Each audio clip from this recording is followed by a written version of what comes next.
Pada tanggal 22 Desember tahun 1978, ada seorang pria mengaku kepada polisi bahwa dia itu telah mengaku membunuh lebih dari 2 lusin manusia yang terdiri dari beberapa anak kecil dan juga pemuda, yang dimana semuanya ini dikuburkan di bawah rumahnya. Orang itu bernama John Wayne Gacy. Dia ini bertanggung jawab atas pembunuhan kurang lebih 33 orang yang terdiri dari anak laki-laki serta pemuda, yang dimana semuanya ini dikuburkan di bawah rumahnya.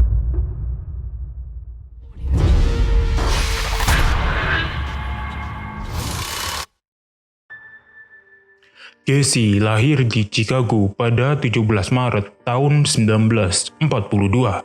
Secara historis, sebenarnya ia ini memiliki kehidupan masa muda yang cukup relatif normal. Dia juga menyelesaikan pendidikannya sampai tingkatan yang cukup bisa kita bilang itu tingkatan tinggi. Meskipun demikian, dia ini ternyata dibesarkan oleh seorang ayah yang memiliki kecanduan kepada alkohol dan juga diperparah. Secara tumbuh kembangnya, Gacy ini memiliki masalah kesehatan. Pada tahun 1964, Gacy ini kemudian menikah. Pasangan ini juga dikaruniai 2 orang anak. Dia ini kemudian pindah bersama istrinya ke Iowa yang tak jauh dari Chicago. Di sana dia itu mengelola salah satu restoran cepat saji yang dimiliki oleh ayah mertuanya. Tetapi semua kebahagiaan itu gak berlangsung lama. Karena beberapa tahun setelah pernikahan itu, Gacy ini tersandung oleh salah satu kasus yang bisa kita bilang itu cukup berat, yaitu kasus pelecehan seksual kepada karyawan prianya. Gacy kemudian diceraikan oleh istrinya, lalu Gacy ini juga dijebloskan penjara untuk masa waktu kurang lebih 10 tahun.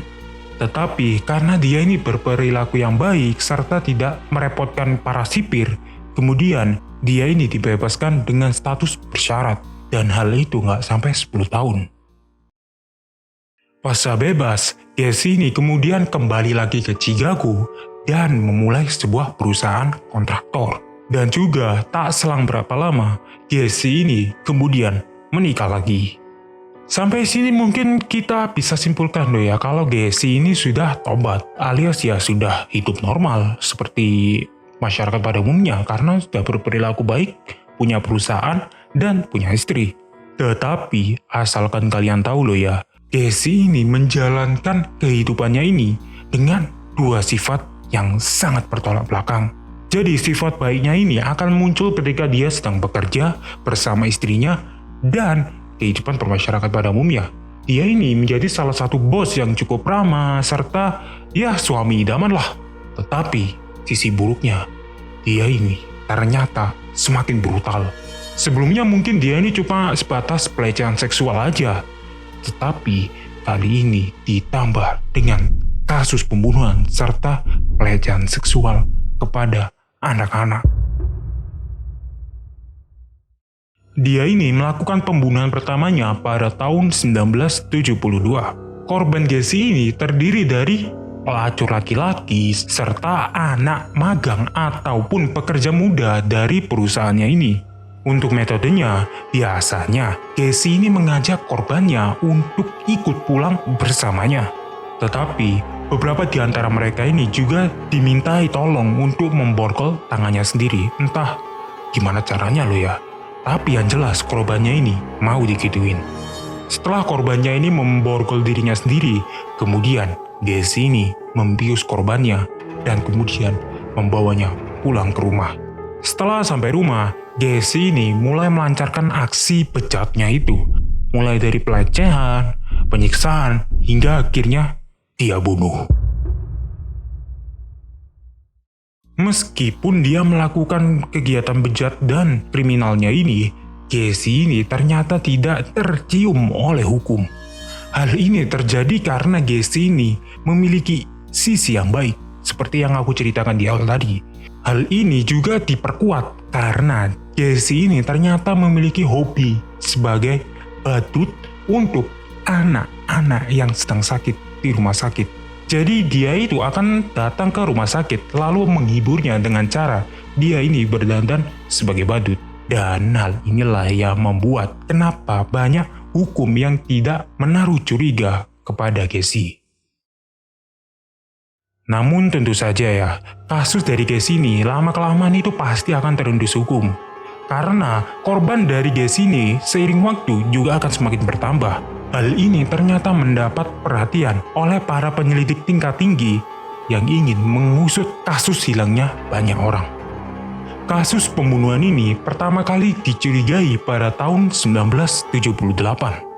Hal ini terjadi ketika pihak berwenang ini mengendus salah satu orang yang hilang bersama John Wayne Gacy. Setelah melakukan penyelidikan, polisi mulai menemukan hal-hal yang janggal yang bersangkutan dengan kehidupan John Wayne Gacy.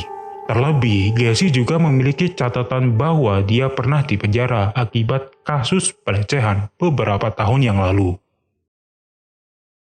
Singkat cerita loh ya, polisi kemudian mendapatkan surat perintah untuk menggeledah rumah Gacy. Ketika didatangi, polisi langsung aja disambut oleh bau busuk yang berasal dari rumah Gacy.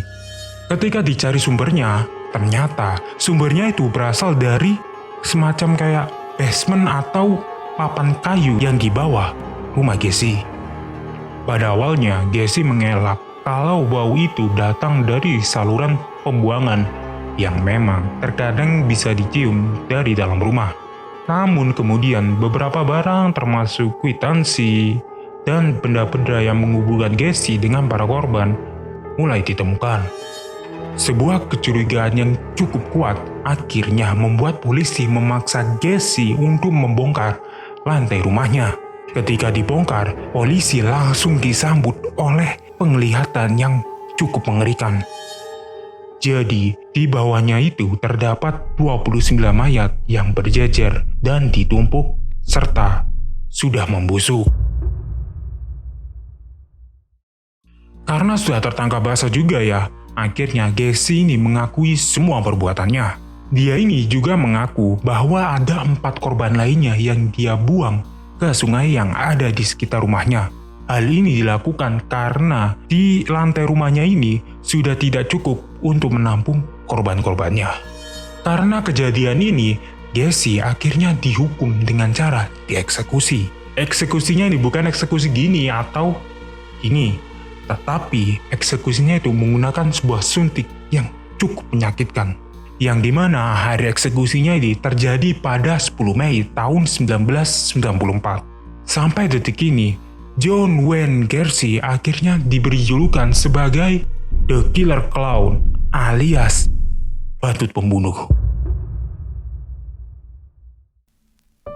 So, itu adalah kasus dari The Killer Clown yang berasalkan dari orang yang bernama John Wayne Gacy. Kalau kalian suka dengan video ini, kalian bisa klik tombol like.